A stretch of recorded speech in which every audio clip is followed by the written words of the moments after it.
Hi, I'm Colin Morgan, executive producer of Built to Sell Radio. And if you've been enjoying this podcast, you're going to absolutely love our new newsletter, Built to Sell News. We share actionable tips and insights to help you get inside the mind of an acquirer and punch above your weight when it comes time to exit. To subscribe, simply head over to builttosell.com/subscribe to sign up for free today. Adi Gullia, welcome to Built to Sell Radio. Thank you, John. Thank you for having me. Tell me the Grace and Stella business model. Walk me through this. Yeah, Grace and Stella really started as something I was interested in with the growth of Amazon. I noticed that, Amazon was a platform where I was going to shop, other people were going to shop. And when I learned from a friend that he was selling on Amazon, my ears kind of perked up. That was the first time I realized that people aren't buying products on Amazon from Amazon. They're buying products from other people that are selling on Amazon. And I had a background in the world of beauty and skincare. And I decided to take one of these products from the market and thought, hey, well, I'll go and private label the product. The first product that I had was a foot peeling mask, which is essentially you wear the foot mask for about half an hour, and a week or so later, your dead skin just starts to peel off. Actually, it was on Dragon's Den where we showcased what the results looked like, and the product was an instant hit and exceeded every expectation I had, because I tried that as a experiment to see what would happen. But about 8.5 or 9 months later, I was selling $100,000 worth of this foot mask per month.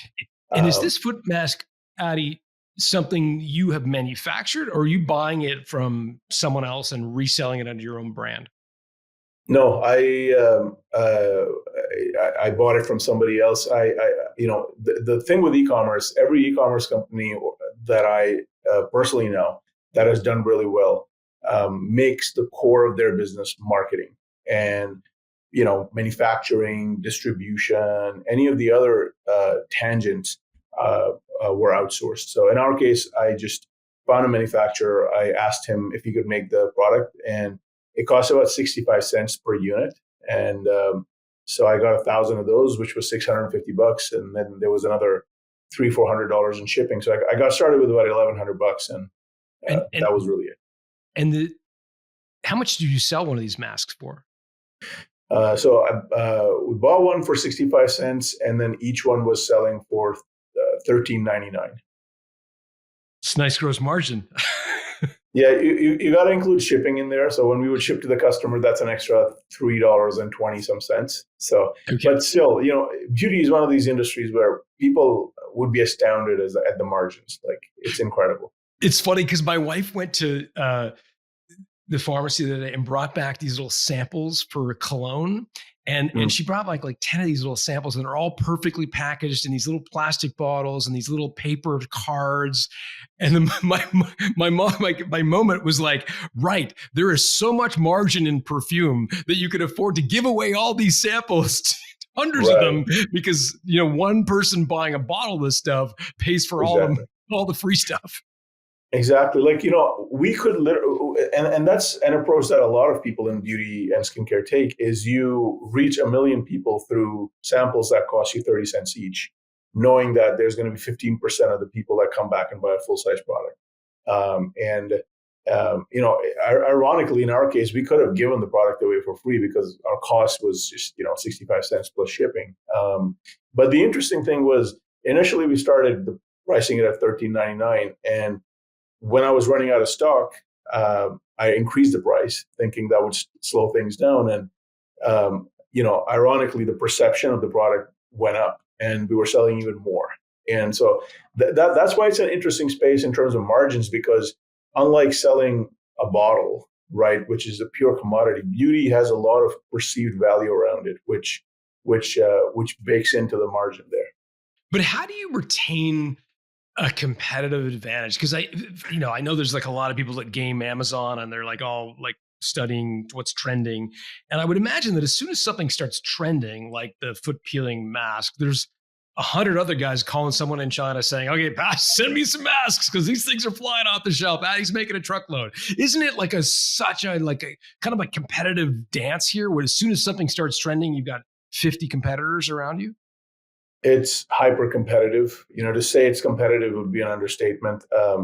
Every month, if not every couple of weeks, we would run into issues where competitors were not just trying to knock off our product, but they were sending traffic to our listing with the intention of buying and returning the product and leaving negative reviews. And there's a lot of cutthroat stuff that happens.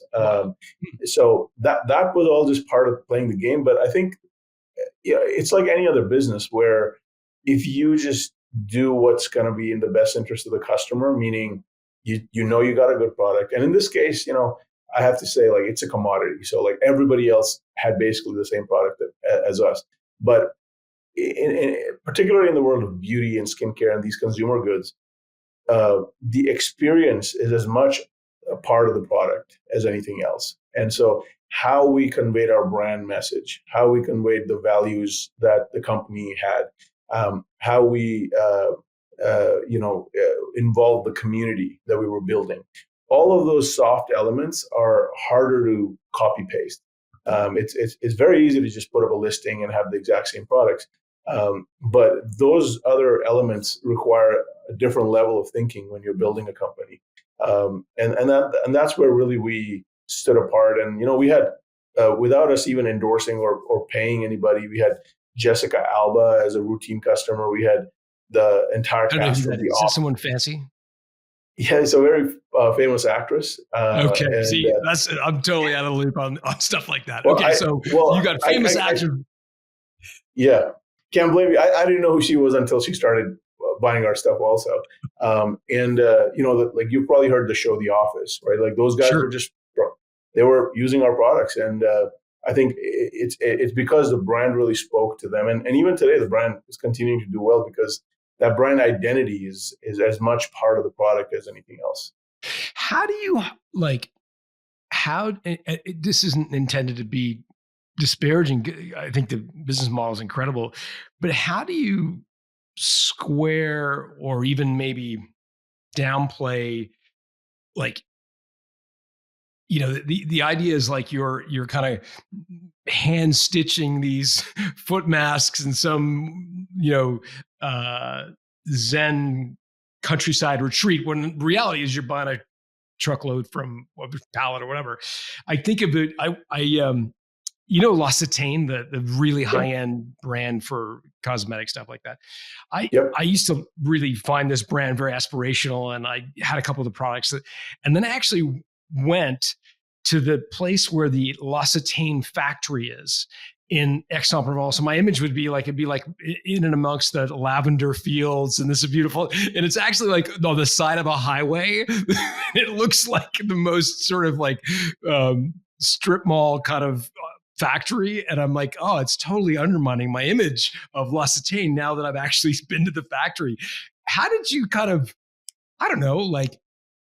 maintain this image when reality is that you're buying product from someone else and you're reselling? Do you know what I'm saying? How did you what was it? Yeah.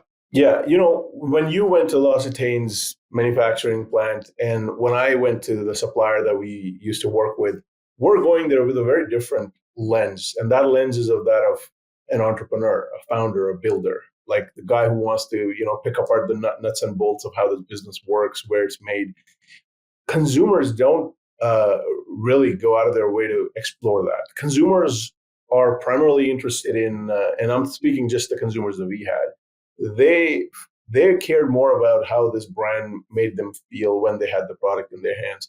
They cared more about who else is buying this, what are they talking about. They cared about, if Jessica Alba or one of these celebrities is using it, there's a cool factor to it. And for good or for worse, they do not examine those, down the stream elements that you're talking about. If they did, it would be a completely different market. I think we would have a way more savvy customer. But consumers don't tend to dig that deep. Interesting. And to your point, I always felt this dilemma that I knew that where the products were coming from was nothing special, right? Like all the competitors that I was competing against had the same product. And as someone who was not a consumer of my own products, right? Like I didn't really buy beauty products or use the ones that we had. My wife did. I just used to have this conflict where I wouldn't buy this. So like I had to really. It was a difficult exercise to really put myself in the shoes of the customer, and largely I was able to do that by surrounding myself with the right team who was actually using the products and didn't have those same conflicting thoughts that you kind of just pointed to. So I don't know if that answers your question. Yeah, no, it makes total sense. It makes total sense, and the folks serving customers, marketing the product, are using the product, which is authentic and real, and makes sense. So you started off on Amazon. How did it go from there? Because eventually you got your products into Target, and you set up a direct to consumer website where people can go and buy directly from Grace and Stella. Like, walk me through the distribution journey. Yeah, totally. So as I think I mentioned earlier, I was really surprised by how quickly things were growing, right? I was not anticipating 100,000 a month in sales 9 months later.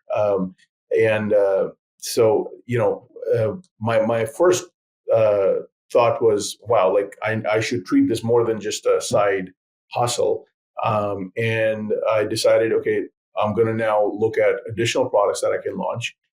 Because that was essentially the way that companies grow on Amazon, is you find a product that works and then you experiment with the second or the third and the fourth until you have these home runs.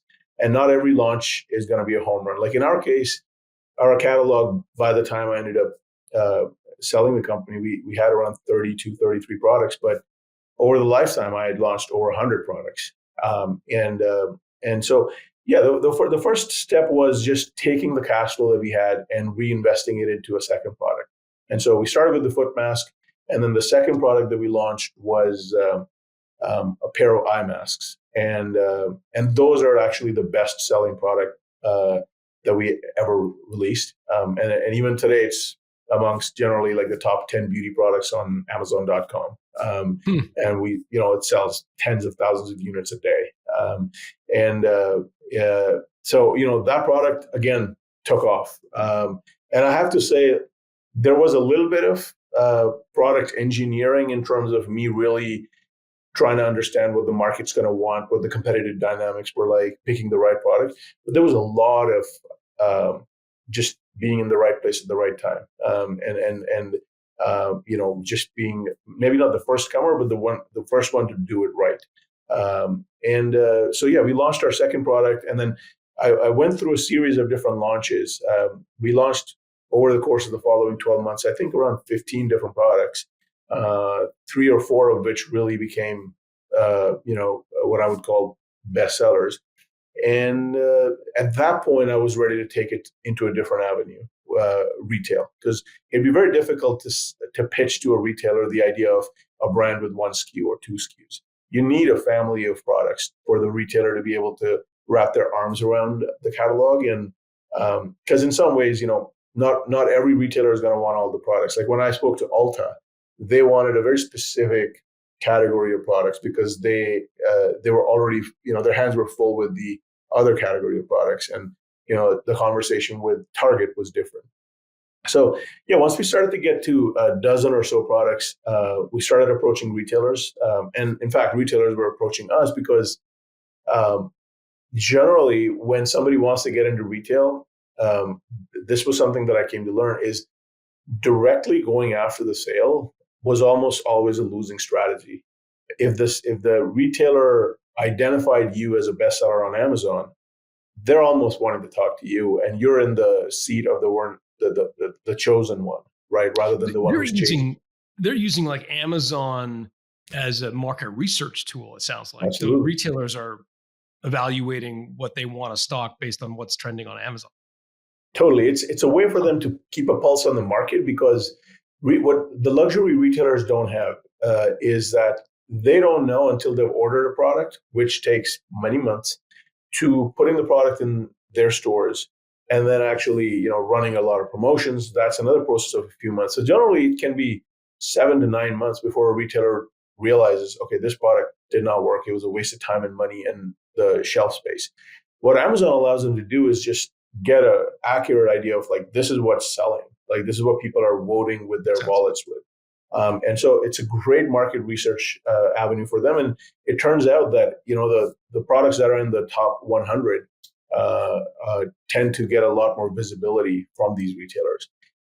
And so, we started getting approached by a lot of retailers. We worked with a handful of them. And the one, in terms of distribution, a third avenue that we took was my background prior to this business was in the world of subscription commerce, where I had grown subscription companies which were delivering monthly boxes of products to different consumers. And I just took my entire catalog and I started going to the companies that were my former competitors. And I said, hey, you have a list of 2 million customers. We'll give you a product that retails for $60, but we'll make one for you for $3 if you buy 2 million units. And we successfully did that many, many times over. And that was a great way to reach, millions of people. How did the fact that you sell on Amazon impact the appetite of higher end retailers to take the product? Yeah, it was a very interesting problem. And that was where I realized the double-edged sword that Amazon really is, because if you're just selling on Amazon, it's by the nature of it, it's a very competitive marketplace, and price is a big, big factor in that. And that's why you'll see some really successful brands. Like some of my friends run, these big brands in Canada, like Vessi and Monos, and they don't list their products on Amazon because the consumer is going to find an identical product or something just as good, but for a fraction of the cost. And that is going to impact your brand image unless you lower your, keep your price the same, in which case you're not going to do as well. So there were definitely some conversations with retailers where we recognized that either we will have to increase our prices by basically 100%. So the foot mask that I mentioned, we were selling it initially for $13.95 and then eventually for about $19.95. That foot mask would need to sell in Ulta, for example, for $39 or $35, because they have way different cost structure. They don't have the luxury that Amazon does, because Amazon is able to cut out all the middlemen and a lot of the middle costs. So they don't have that luxury, and so their pricing has to essentially be higher. And we unfortunately couldn't work with some of them. The way we found the way around that for us was we just launched a different brand. We launched a separate brand that was not Grace and Stella, and that was more of a premium priced brand that we did list on Amazon, but our intention was not to make that brand a bestseller. Our intention was get enough traction where retailers can be convinced that the brand is doing well, consumers are liking it, they can see the reviews. But it was more so for social proof to eventually end up in the retailers with that higher price point. And so you would create a separate brand for a retailer. Yeah. Am I getting that right? Yeah. In the cases where the existing brand wasn't going to be a fit without us drastically changing the price structure, or not just the price structure. Like in some retailers, they want you to change the entire packaging because they need, those hooks that the product hangs with. And, and they also want the packaging to change in terms of the look and feel. Because when you're buying on Amazon, it's a very different buying experience. You're buying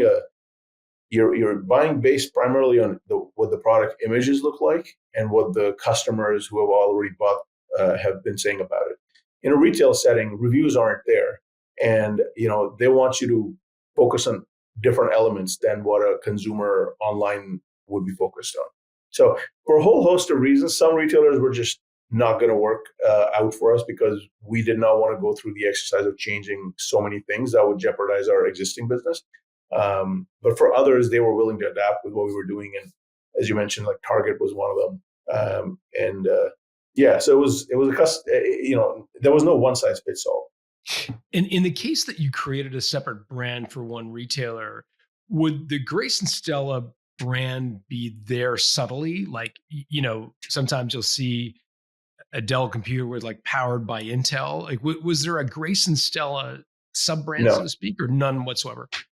no, we kept it separate. One reason for that was, eventually I knew the brand was going to be acquired. I did not want I wanted there to be a clear, separate ownership structure in terms of the corporate entity. I didn't want to mix them up because the two brands were going to be at different life cycles. One was more mature than the other one, and so and nor would there have been a big benefit for Grace and Stella to do that. Consumers just buying the new brand that they're buying, and they're not really looking at the fine print. And so we didn't really go that route. And as you thought about selling the company, were you like, how were you thinking about the different valuation multiples that an acquirer would apply for, the revenue you get from Amazon versus the revenue you get from the subscription boxes versus the retailers? Like, were you starting to get some sense that an acquirer might value those revenue streams differently? I definitely knew that the diversification that we had in terms of revenue was going to benefit us because Amazon brands, the brands that just sell on Amazon, tend to have their multiples suppressed because you're pigeonholed inside the world of Amazon. Like your brand on a small risk, it could be that your product could get delisted or something happens to your product listing. On the higher end, your entire account could be suspended, in which case your business is gone overnight. And that happens. That happens because it's a competitive marketplace. And in order for you to do well, sometimes you have to push the edge of what's allowed and what's not. And then you run the risk of, so those risk factors are baked into the multiples that a brand that strictly sells on Amazon gets. In our case, because we had retailers, we had other legs to stand on because we had the subscription revenue channel where we were doing 7 figures just from subscription boxes a year. Those added to the appeal of the brand because now we were a target not just for those Amazon aggregators that were out there just buying up Amazon brands. We were now a target for general private equity acquirers who are looking for a good brand that is a little bit more diversified. So from our conversations, they didn't really value each of those revenue streams separately. They sort of applied a multiple to the entire thing kind of holistically. And as you're growing the business before going through the sale process, were you starting to triangulate around some sort of valuation multiple that you were seeing other kind of e-commerce brands sell for? Like, what was the range you were looking at? Yeah, 2022 is when the brand was acquired, and 2021 was when I was just seeing ridiculous multiples flying around. Like I had friends that had purely Amazon brands, and they were getting 12 or 13 times EBITDA multiples, which is really unheard of. Like it doesn't happen anymore. But at that point, the market was just way too rich. I personally knew, 3 or 4 people who had gone on to raise funds north of $100 million to just go buy these brands. And I actually was planning on doing that myself, but my hands were just too caught up with what I was building. That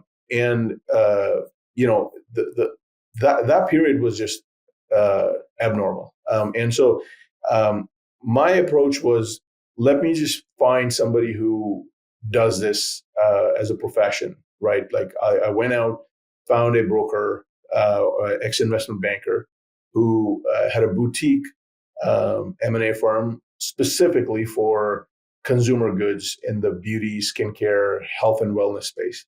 And he's done deals from, the low millions of dollars all the way to $800 million. I sort of just left it in his hands. I had an idea that I would like the multiple to be, north of 4 to 5 times. 4 to 5 times EBITDA? EBITDA, yes. Mm-hmm. And that's what my expectation was.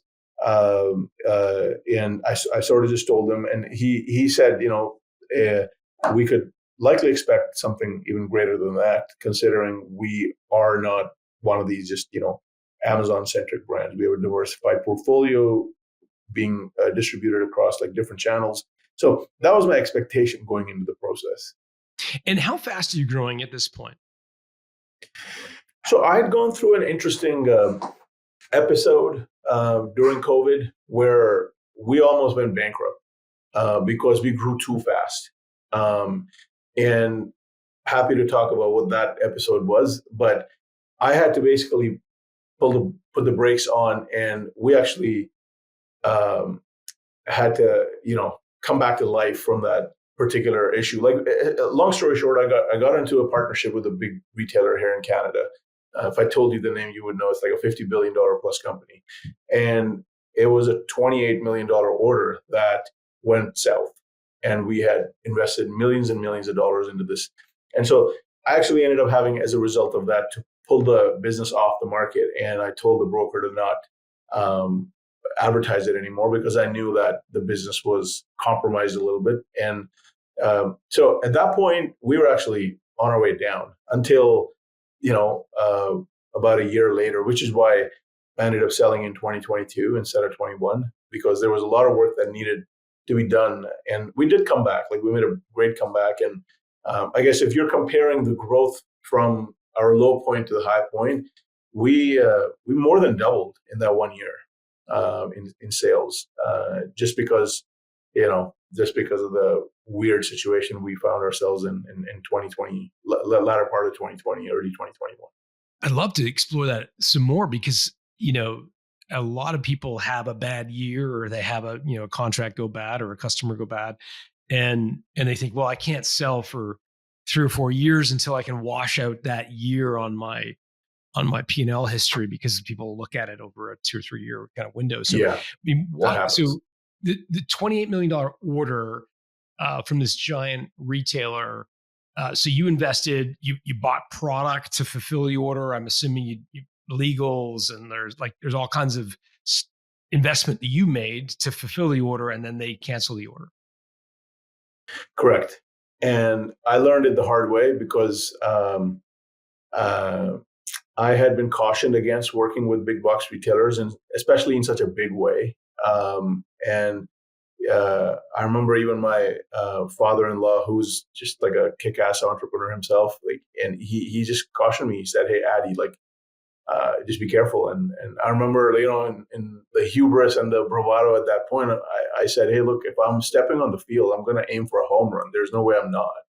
This is why I decided to play. Like, if I have this opportunity, I'm going to go all in." And so I knew the risk I was taking, and I just, did not appreciate the kind of toil it would take if things went south. And so it taught me a lot in terms of just risk management and not biting off more than you can chew, which is a tendency when we're younger, or at least it was for me.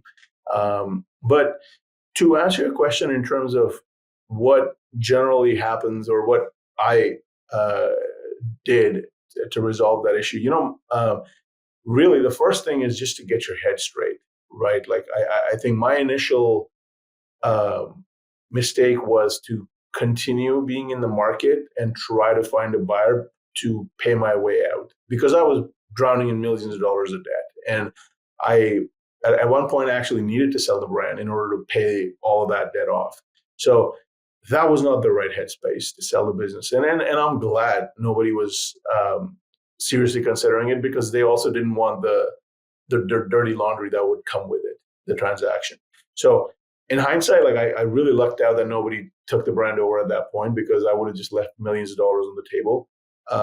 But really my conversations around that episode with prospective buyers down the line was really, this was a one-time order. It was a big order. It was a kind of order which could have really made or break our business in terms of, it stood to kill the business, or it stood to just completely reshape in terms of like where we would end up being in the following 12 to 24 months. And I made that decision as an entrepreneur. I took the risk. It doesn't speak to the rest of the business in terms of what the business actually is, like the solidness of all of our other products. And the only reason the other products ended up slowing down during that period was because I had to pull the plug on advertising. I stopped advertising everything because we didn't have cash flow to reorder anything until I figured out my cash flow situation.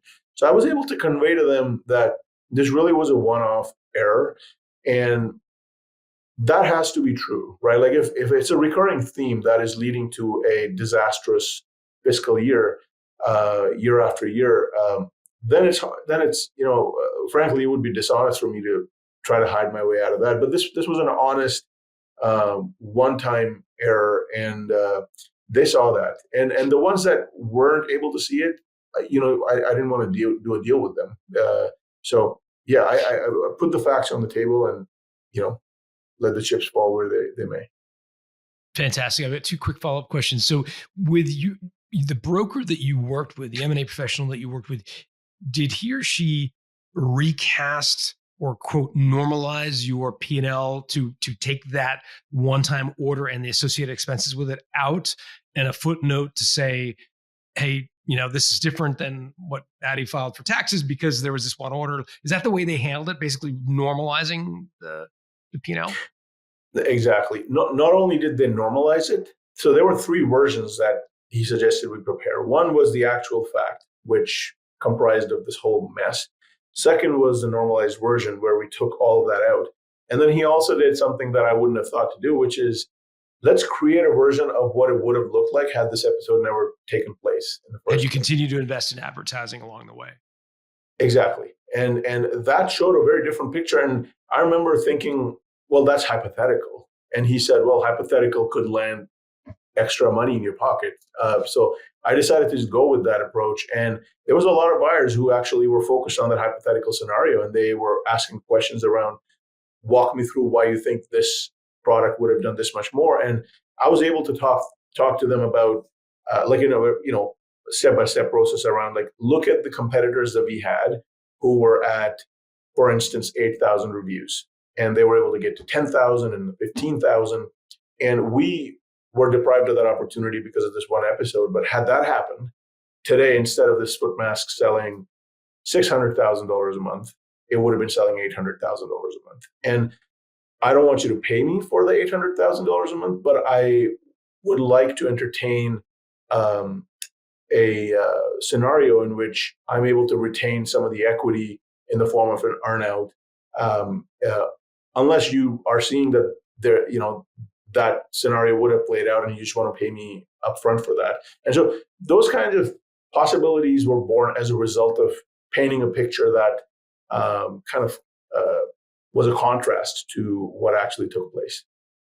Love it. Okay. And my second follow-up question was, did you have a personal guarantee on the debt that you incurred on the $28 million contract?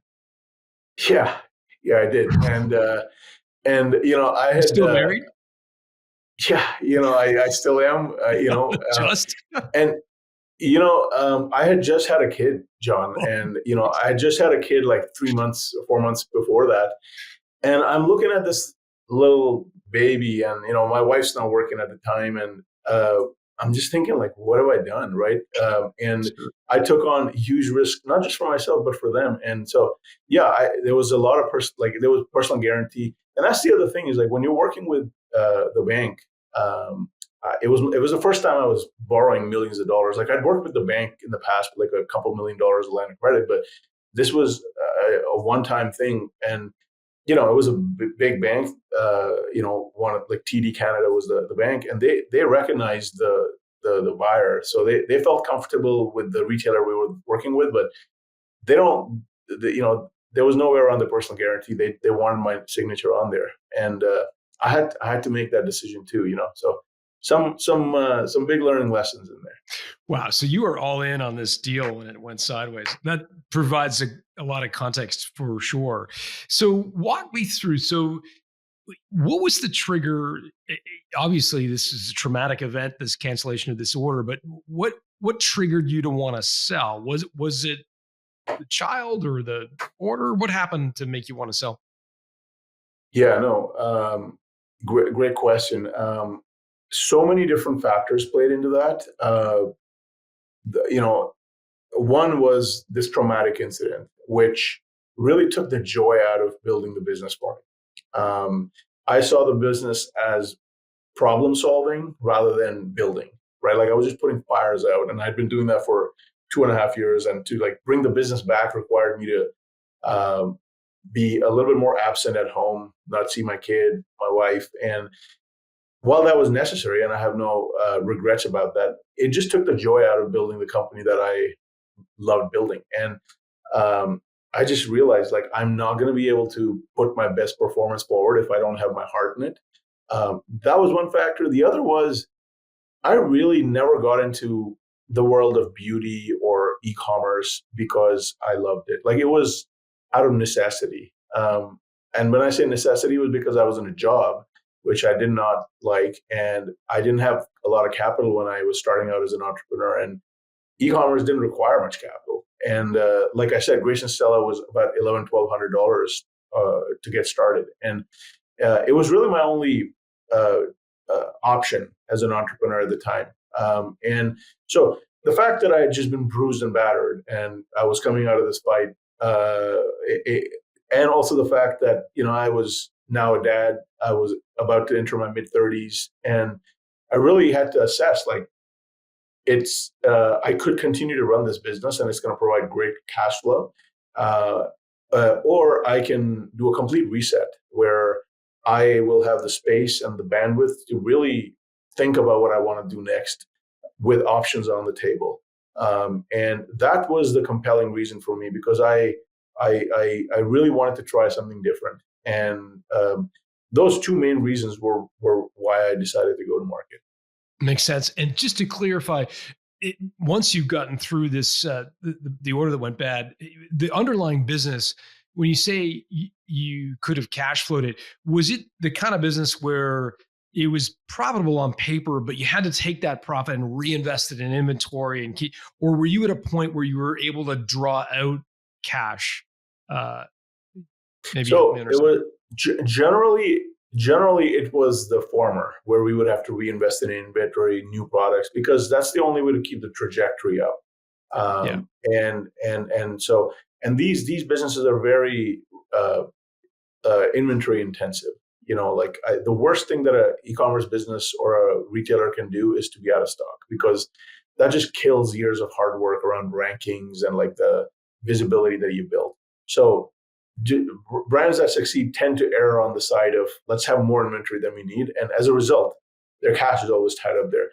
That being said, our subscription box orders were just beautiful, because they were a one-shot, one-kill deal where I could go to a subscription box and say, I have this new product. I can offer this to you for $2. And, my cost would be, let's say, 80 cents or 90 cents plus shipping. So per unit, I might make about $1. Those were big cash flow events for us, because they just, basically they were not continual reinvestments of cash into inventory. They required cash investments when the order was there, and then we would get paid.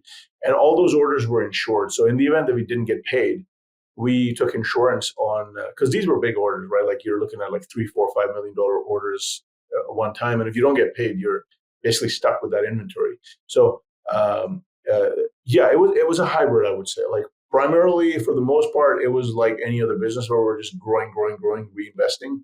But from time to time, we would just be, finding a lot of cash in the bank, and I could either take that out or I could redeploy it into other products. Great. So let's get back into the story. So you hire an M&A professional. They create these 3 versions of your financial statements. What happens next? We just get bombarded with offers. Really? And Wow. yeah. When I say bombarded, it was like at least a dozen offers, like different. And that was despite them not having gone to their entire list. Like, and this is why I think like it's really important to find the right broker or the M&A advisor, because they're doing for your business what you've been doing for your customers, right? Like when I'm selling the foot masks, I'm putting out the best foot mask and I'm reaching as many people as I can. In order for you to get the best offer, it's a numbers game. It's a supply and demand situation. And the degree to which the broker is able to create the demand is the degree to which you're going to be in the position of being able to choose rather than having the other side dictate the terms. So because we had a number of different people interested, I was able to kind of handpick the ones that I wanted to go with, and yeah. Now you were going into the deal hoping for 4 to 5 times EBITDA. You mentioned you got a dozen offers. So walk me through like the low end versus the high end in terms of multiple of EBITDA. I'd be curious to know the kind of range. Yeah. I don't remember off the top of my head all of them, but I think they all ranged pretty much from, I think the low end would have been around 3.5 times EBITDA, all the way to 7.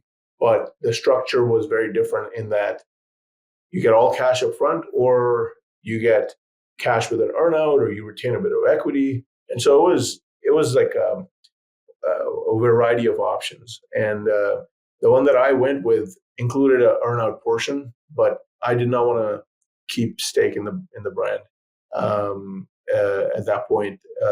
It's not that I didn't want to keep stake. It's just that with the one that I ended up going with, they wanted a full acquisition. So it ranged really from, like, it was surprising the difference in the multiples.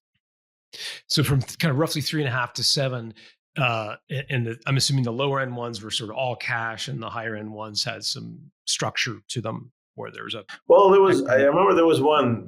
There was one that was lower end on the multiple, and it was not all cash, which was interesting. Got it. So that was easy to dismiss.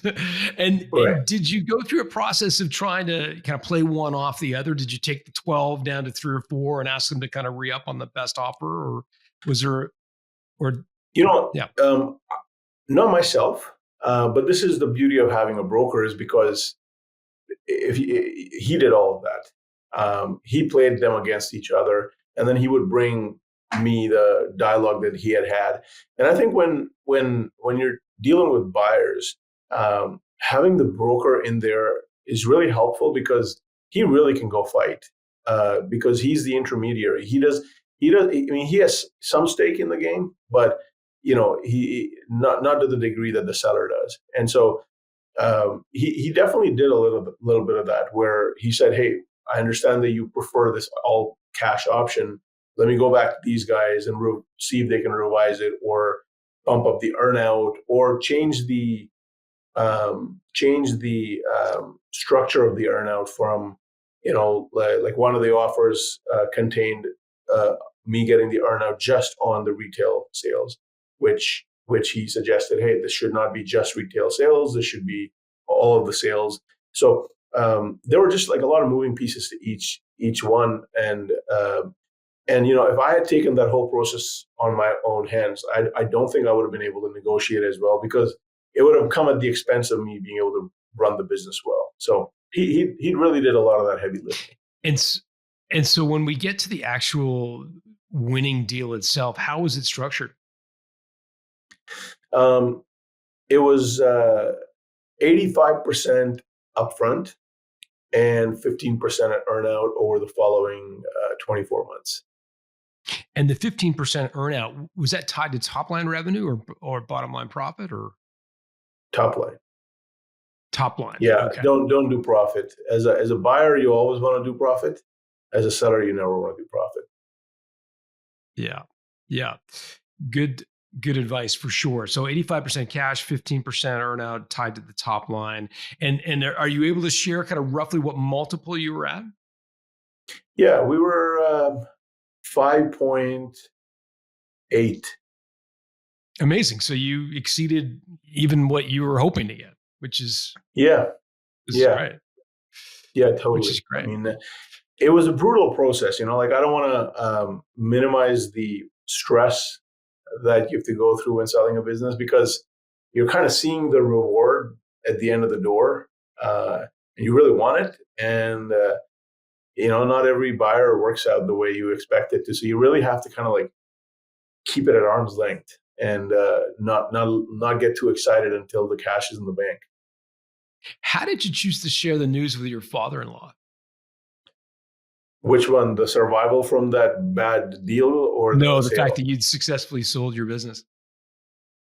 Um, this was 2022, end of 2022, and I can't remember where I was. It was definitely not in person, even though I shared with him in person as well. But I mean, he was ecstatic, right? Like he had seen me go through, and I don't know what it would be like. Like I have a daughter now, and if my son-in-law in the future ever comes to me and says, "Hey, I'm gonna go bankrupt here," like I think I would shit my pants too, because like, hey, like, dude, like what the hell are you doing?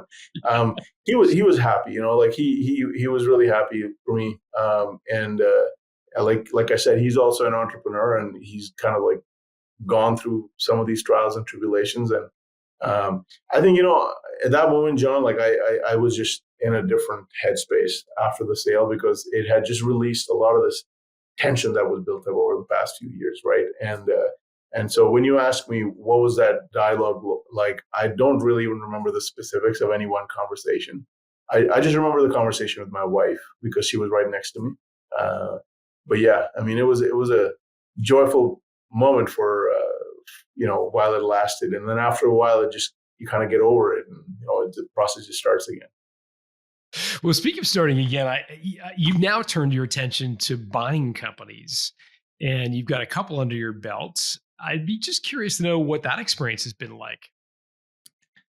Yeah, no, it's been a fascinating experience, and how I wound up in that situation was, after I sold the my last company, spent a couple months just traveling around with the kids, having a great time. And then when we got back to Canada, I was just, at home changing diapers and being ordered around by my wife to go pick up groceries. And it was just like, something. And so when my friend called me and he said, "Hey, do you want to go look for companies to buy?"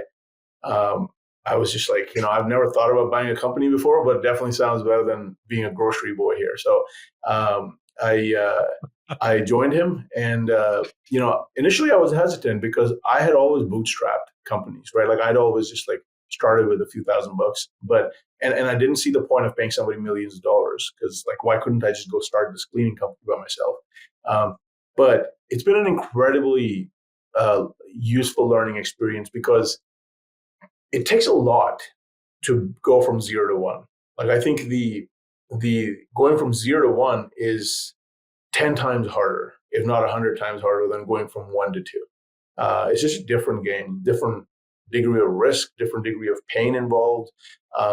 And if you can just eliminate that risk and pain, you pay a premium for that, right? And that's what I've just been doing for the last couple of years. We generally look for companies doing between 1 to 5 million in EBITDA. The companies that have been around for at least 10, 15 years within the same ownership. The first one we closed February of earlier this year, and then this last one that we closed was actually just about a month ago, 28 days ago. And so I'm in the thick of things now. I'm transitioning from buying companies to now I want to like operate and grow this one.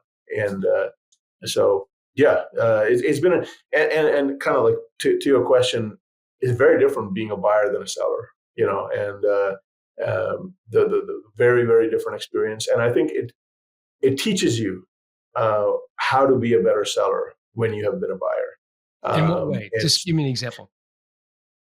Well, you can see when the other side is desperate, for instance, and you can't help but to work the situation to your advantage. And when you see that happening and you're on the other side, where it's just human nature, pacing yourself and being very measured, and it may not be the case, but at least conveying that it's the case, that there's a lot of people interested in this, you take it or leave it, can be a very useful approach where the buyer just pays a way bigger premium. Like we had this one deal where the seller, really like 24 hours before the closing was going to happen, said, "Hey guys, I'm walking. Like I'm not doing this deal because your lawyer is taking way too long." And honestly, like it put a lot of fear in us, because as a buyer, you got to remember as a seller that the buyer has wasted a lot of time looking for a business. And until he has his hands on a business, he's just basically, his capital is not being put to use, or he could be in a position where he doesn't have the cash flow that he's looking for. He may be going through a career transition where he just really needs to get this done. So as a seller, you just want to remember that you have a lot more power than you might be led to believe, particularly if you have never sold a company and you're talking to these kind of like, Bay Street boys with like silver slick back hair, and they're just like talking up what they have done in the past and the companies they work for, the deals they've done.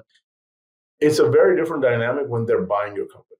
They're not they're feeling the agony of wanting to get this deal done. So as a buyer now, I've experienced that, and I think if I ever go to sell a company again, whenever that happens, I think it's going to be really important to keep that in mind. Is you have to just, you can't be needy, because neediness results in all sorts of bad things, including lower multiples. Yeah, well said. And it's so interesting to have you do both sides now. Building companies to sell and now buying them. And I find having both that experience is really unique. I know people are going to want to reach out, Adi, and say hi on social. Is there a good channel for folks to reach out? Are you a LinkedIn guy or an Instagram? What's your preference? Yeah, LinkedIn is the place where I am mostly active, and they can just look up my name, Adi Gullia, and my email is adi@jobs.ca if they want to just shoot me an email. And yeah, I mean, I love what you're doing here, John. Like you're really, I think there's a lot of interesting stories that a lot of founders who've exited have, and unearthing those stories is a very, very valuable thing to do. And so if I can be of service to anybody listening, happy to chat with them.